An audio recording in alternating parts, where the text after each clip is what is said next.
नमस्कार मित्रांनो, मी आपला सरपंच मंगेश साबळे बोलतोय।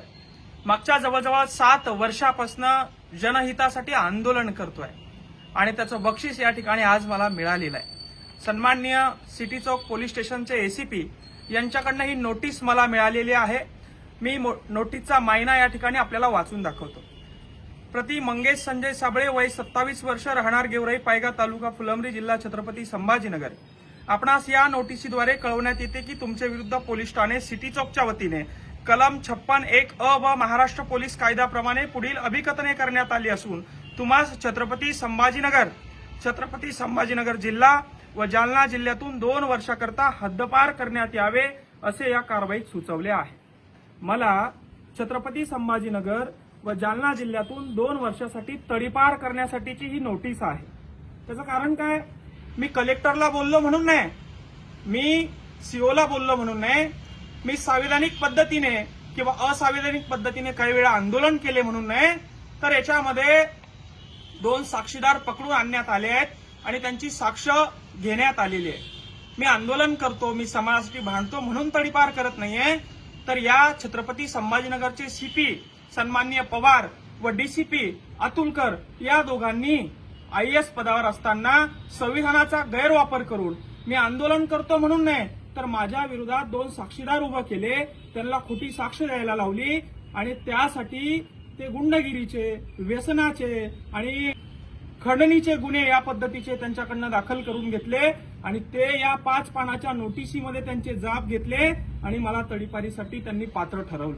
खरतर या जिल्ह्याचे सीपी सन्माननीय पवार सर व या जिल्ह्याचे डीसीपी सन्माननीय अतुलकर दोघांचे मी आभार मानतो। आपण दोघंही आयएएस अधिकारी आहात आणि संविधानाचा योग्य पद्धतीने आपण वापर करता आहात। आपल्याला एखादा मुलगा आवाज उचलतोय तर त्या पाठीमागचं कारण शोधण्याऐवजी त्या मुलाचा आवाज कसा दाबायचा, सामान्यासाठी लढणाऱ्याचा आवाज जर का तुम्ही दाबणार असाल तर उद्या सामान्यावरही अशी कारवाई तुम्ही करणार नाही याची काय गॅरंटी आहे? खऱ्या अर्थानं शहरामध्ये मर्डर होत असताना, अवैध धंदे सुरू असताना, शहरामध्ये अन्यायाविरुद्ध आवाज उचलणाऱ्या लेकरांवर, अन्यायाविरुद्ध आवाज उचलणाऱ्या तरुणावर अशा पद्धतीने तडीपारीची कारवाई करण्यात येते आणि याला राजकीय वास देखील मला येतोय। छत्रपती संभाजीनगरमधून तडीपार केलं किंवा जालन्यामधून तडीपार केलं, 2 वर्षाकरिता केलं, तर मला कुठलीही निवडणूक लढता येणार नाही याचा राजकीय वास, सुगंध कुठतरी येतोय आणि गृहमंत्र्याचा कुठला माणूस सीपी आणि डीसीपी यांना पाठबळ देतोय याची देखील मला कल्पना आहे। हे शासन तुमचं आज आहे, उद्या तुमचं राहणार नाही। आज तुम्ही संविधानाचा वाटेल तसा उपयोग करतात, उद्या तुम्हाला तो करता येणार नाही। आमच्यासारखे जेनजी जर का पेटून उठले तर तुम्हाला खुर्च्या सोडून पळावं लागेल, एवढंच या ठिकाणी सांगतो। खऱ्या अर्थानं तुम्ही मी करत असलेल्या कामावर तडीपारवायची कारवाई केली तर मला कुठलीही अडचण नाही। मला तुम्ही एन्काउंटर जरी केलं, मला एमपीडीए केलं तरी मला कुठली अडचण नाही, पण माझा स्वाभिमान, माझा सन्मान आणि मी करत असलेलं काम बाजूला सोडून माझ्यावर खोटे गुन्हे दाखल करून या ठिकाणी तुम्ही ही कारवाई करत आहात। यामुळे सीपी आणि डीसीपी संविधानाचा गैरवापर कशा पद्धतीने करत आहात।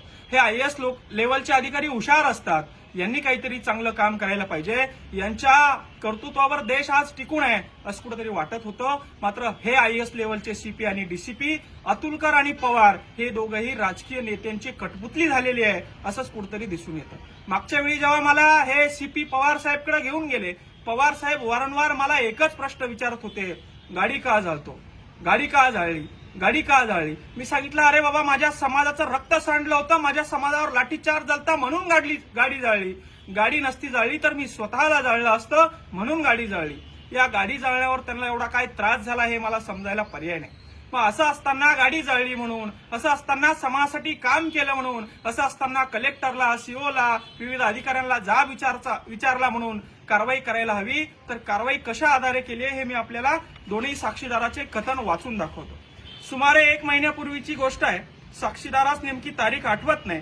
संध्याकाळी 7:30 वाजेच्या सुमारास साक्षीदार शेतात राहत असल्याने किराणा सामान घेण्यासाठी आमच्या गेवराई पायगा गावात आलो होतो, तेव्हा आमच्या गावातील ग्रामपंचायतच्या बाजूला असलेल्या मोकळ्या मैदानात मंगेश साबळे आणि त्यांचे काही साथीदारी नशा करत बसले होते। त्यांनी मला पाहून इकडे ये म्हणून आवाज दिला। मी त्यांच्याकडे गेलो असता त्यांनी मला कॉलर पकडून त्यांच्यात बसवले आणि पैसे मागायला सुरुवात केली। पैसे दिले नाही तेव्हा माझ्या कानाखाली मारली आणि माझ्या खिशातून 3,500 रुपये काढून घेतले। चल तुझ्याकडचे सर्व पैसे काढ, आम्हाला पिक्चरला जायचंय म्हणून माझ्याकडचे पैसे नाहीत असं जेव्हा मी सांगितलं तेव्हा माझ्या कानाखाली मारली। आणि हे खोटे गुन्हे. किती पैसे काढले? 3,500. दादा हो, मी माझ्या गावामध्ये 7:30 वाजेच्या दरम्यान दारू पीत बसलो होतो माझ्या सोबत्याबरोबर आणि एका जणाला मी बोलवलं, 3,500 त्याच्या खिशातले काढले आणि त्याच्या कानपटीत मारली. हा गुन्हा माझ्यावर दाखल केला. अरे मी सरपंच आहे, मी 150 विहिरी मंजूर केला. एका विहिरीच्या 5,000 10,000 जरी घेतले तर 3, 4, 5 लाख रुपये कशी मी जमा करू शकतो? 3,500 रुपयासाठी मी एखाद्याच्या कानपटीत मारेल? आणि याने कुठेही तक्रार केली नाही. आज मोबाईल आहे लोकांकडे, याने कुठेही व्हिडिओ काढला नाही. असे खोटे जाब घेऊन, आणि हा जाब कशाच्या आधारावर दिलाय? हकीकत सांगून साक्षीदाराने यानंतर कुठेही साक्ष अथवा जबाब देणार नाही या अटीवर सदरचा जबाब दिलाय. वाक्याचा अर्थ लक्षात येतोय? हकीकत सांगून साक्षीदाराने यानंतर कुठेही साक्ष अथवा जबाब देणार नाही या अटीवर, म्हणजे मी समोर येणार नाही, माझी साक्ष अशीच ठेवा. दुसरा साक्षीदार काय म्हणते पहा. 4 वाजेच्या सुमारास साक्षीदार यांच्या मोटरसायकलवर फुलंब्री येथून गेवराई पायगा गिरजा नदीच्या पुलावरून जात असताना मंगेश सावळे यांच्या काळ्या रंगाच्या स्कॉर्पिओमध्ये मला क्रॉस झाले. त्यांनी मला पाहून त्यांची स्कॉर्पिओ माझ्या पाठीमागं लावली, ती माझ्या गाडीला आडवी लावली आणि मला गाडीच्या खाली ओढून माझ्या कानाखाली मारून गिरजा नदीच्या पुलाखाली घेऊन गेले आणि माझ्या खिशातले 4,500 रुपये काढून घेतले. अरे काय धंदे झाले? सीपी आणि डीसीपी लेवलचे अधिकारी तुम्हाला असे खोटे चाळे करायला सुचतात कसे रे? असा कसा तुम्ही देश चालवणार आहे रे?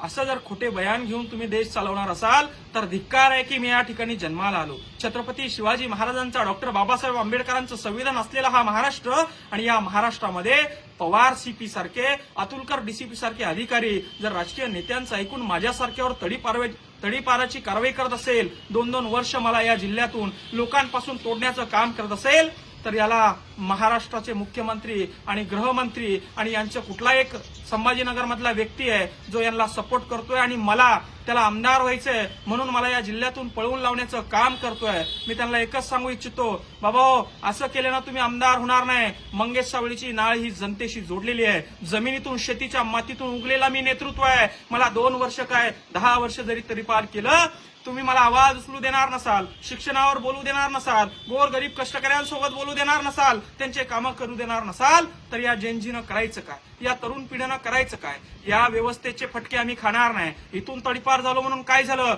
महाराष्ट्रातून, मराठवाड्यातून भीक मागो आंदोलन आम्ही सुरू करतो, झोळी घेतो आणि भीक मागून आमचं पोट या ठिकाणी आम्ही भरतो. भीक मागून एक मंगेश सावळे जर का तुम्ही छत्रपती संभाजीनगर मधून काढत असाल तर असे हजारो मंगेश सावळे महाराष्ट्रात तयार करतो आणि महाराष्ट्र दौरा आम्ही सुरू करतो, हेच या ठिकाणी मी सांगतो. आणि सीपी आणि डीसीपी आणि गृहमंत्र्याचा तो इथला असलेला ओएसडी, त्यांना चेतावणी आहे, तुम्ही जर का मंगेश सावळेला तडीपार करणार असाल, मंगेश सावळे शांत बसणार नाही.